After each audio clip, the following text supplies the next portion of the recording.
اور اب آ کر کے تبلیغی جماعت پر بھی یہ بھی وہ بھی وہ بھی ٹیلی ویژن والے کل پرسوں میرے پاس آ گئے کہ جی اس طرح ائمۃ الحرمین کیا کریں گے.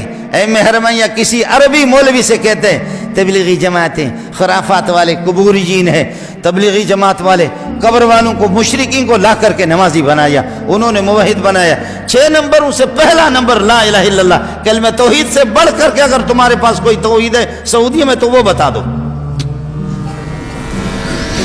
کمزوریاں ہیں, کوتاہیاں اپنی جگہ پر ہے. یہ مدارس کی برکت ہے.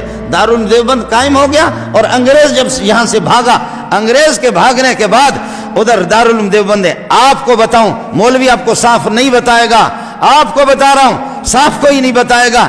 آج افغانستان وہ بھی دارالعلوم دیوبند کی شاخ ہے. سب کو سبحان اللہ. کوئی بھی نہیں ہے.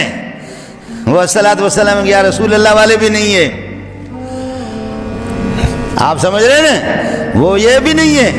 اور وہاں جو ان کی حکومت آ گئی, سبحان اللہ سبحان اللہ. ایک چھوٹا سا ادارہ, وہ چھوٹا سا ادارہ لاکھوں میں کروڑوں میں کہاں کہاں کہاں کہاں کہاں پہنچے. عبد الرحمن سدیس دامت برکاتہ اللہ علیہ امام حرم جب وہ دارالعلوم دیوبند چلے گئے کہنے لگے کہ کننا نسمع ان هناك جامعۃ کبیرۃ واللہ اول مرہ انا زرتها, پہلی مرتبہ میری آنکھیں ٹھنڈی ہوگی میں نے دارالعلوم دیوبند کو دیکھا, پہلی مرتبہ. اس طرح مولویوں کو کہتے وہ کہتے تبلیغی جماعت خرافات والی جماعتیں قبوری جین جماعتیں فلان.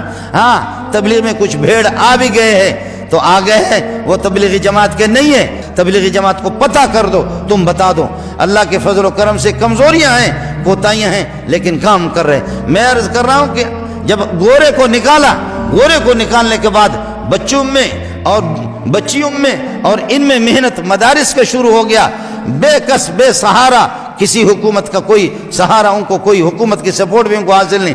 اور ادھر شیخ الہند حضرت مولانا محمد قاسم نانوتوی جنہوں نے دارالعلوم دیوبند, ان کے شاگرد مولانا محمود حسن, قرآن کا ترجمہ جس نے لکھا, محمود حسن کا شاگرد مولانا الیاس کاندیلوی. سب کو سو. جی ہاں, تبلیغ والے بھی, آپ بھی اس کو بھی سوچیں, آپ بھی سوچیں کہ مدرسہ ہی سے آپ کی بنیاد ہوئی, جماعت نکلی ہے مدرسے سے. اور ابھی آپ نے دیکھا کہ اس قسم کے فلم ایسے بے حیا بے شرم ننگی تصویریں, ننگے فلم جو حیا سے ایک ٹکے کا بھی ان کا تعلق نہیں ہے. حیا دار کچھ ممالک نے ان کی اجازت نہیں دی. ہمارے ملک میں یہ فلم نہیں چلے گا. سعودیہ نے, اس نے بن سلمان نے, میں محمد بن سلمان کہتے ہوئے میرے دماغ پہ ہو جاتا ہے, محمد بن سلمان نہیں کہتا, بن سلمان کہتا ہوں. محمد پر محمد کا نام جب آتا ہے دل و دماغ روشن ہو جاتے ہیں. تمہارے نام محمد کس نے رکھا ہے؟ اور ہمارے اخبارات بھی ادھر ادھر ادھر کی تبلیغی جماعت پر پابندی لگی, تبلیغی جماعت پر پابندی لگی, تبلیغی جماعت پر. تو تبلیغی جماعت کیا, ان کا مشن وہی ہے کہ جو یہاں آپ کے پاکستان میں جو حکومت کی طرف سے یا اس قسم کے بے دین قسم کے لوگ, میرے پاس وقت نہیں آپ کو بتا, خدا کی قسم لاکھوں اور کروڑوں بے نمازی, چور, ڈاکو اور قاتل ایک ایک کر کے اپنے علاقے کے سردار بہت سے جانتا ہوں. میرے ملک کا سردار جو کئی لوگوں کے قاتل ہی قاتل, مجھے ٹیلی فون کیا, مولوی منظور آپ سے ملنا چاہ رہا. میں حیران ہو گیا کہ سردار مردار مجھ سے ملے, کہ آپ سے ملنا چاہ رہا. میں جامع فاروقیہ میں تھا, ادھر تو میں بھی 7-8 سال سے آیا, آپ سے ملنا چاہ رہا. میں نے کہا سردار صاحب آپ اور میں, کہا جی میں الگ تھا, میں تھا, تو تھا, لیکن اب میں بھی تو ہو گیا, تو بھی میں ہو گیا, اب ہم ایک ہو گئے. میں نے کہا وہ کس طرح؟ سردار صاحب آ گیا اور ہاتھ میں تسبیح ہے. سردار صاحب کی داڑھی میں نے دیکھی, حیران ہو گیا کہ میں نے, وہ سردارا کیسے تو مردار ہو گئے, کیا ہو گیا؟ اس طریقہ پر یہ کہ تیری روح نکل گئی تبلیغیوں کے قدموں میں. کہنے لگے کہ بس میں نے ایک ان کے سیروزہ ان کے پاس نکلا, ایک بیان سنا, اس کے بعد انہوں نے چلے میں مجھے منتقل کر دیا. چلے میں پھر ظالموں نے کہا کہ یہ سرداروں کے دماغ میں غرور ہوتا ہے, کھانا کھانے کے بعد کہتے برتن اسے دھلوا دو تاکہ غرور ٹھیک ہو جائے.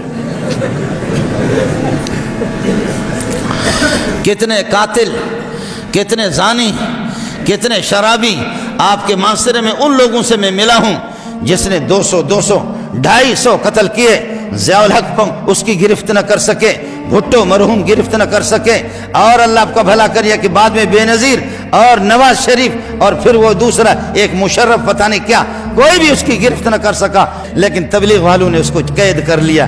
تبلیغ والوں میں 6 روزہ گیا، ہفتہ گیا، پھر چلے میں گیا، چلے کے بعد آ کر کے چلے کے بعد آ گیا، اس نے مانسرے کے اندر، میں خود ملا ہوں ان سے، مانسرے میں آ کر کے کہنے لگے، آ کر کے اعلان کیا، لوگوں جن کا میں قتل کر چکا ہوں، جن کا قتل کر چکا ہوں، سارے کے سارے آ جاؤ، میں چوک پہ کھڑا ہو جاتا ہوں، اپنے ہاتھ میں کلاشنکوف لے لو، ایک ایک گولی مجھے مار دو کہ اب میں خدا کی بارگاہ میں نہیں جا سکتا، کیسے اللہ کو منہ دکھاؤں گا؟ میں نے بہت سے قتل کیے، جس وقت میں ڈاکو تھا یہ ڈاکو میری پشت پناہی کر رہے تھے، تمہارے ملک کے سربراہان مجھے گرفتار نہیں کر سکے، اب تبلیغیوں نے مجھے گرفتار کیا، مجھے اللہ سے ملایا، اب میں چوراہے پہ کھڑا ہوتا ہوں، کوئی بھائی ہے، کوئی ابا ہے، کوئی چچا ہے، اپنے دل ٹھنڈا کرنے کے لیے ایک ایک گولی مجھے مار دو۔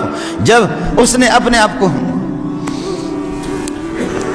تھانے میں جا کر کے اپنے آپ کو خود پیش کیا، جماعت سے ہو کر کے تھانے میں خود اپنے آپ کو پیش کیا، کہا تھانے کو اعلان کرو، معاشرے کے لوگ جمع ہو گئے، تھانے کے دائیں بائیں، کہنے لگے جب ڈاکو تھا اور ڈاکو ہو بے غیرت ہو، تم نے بھی کچھ نہیں کہا، اب اللہ والا ہو گیا، ہم سب نے اس کو معاف کر دیا۔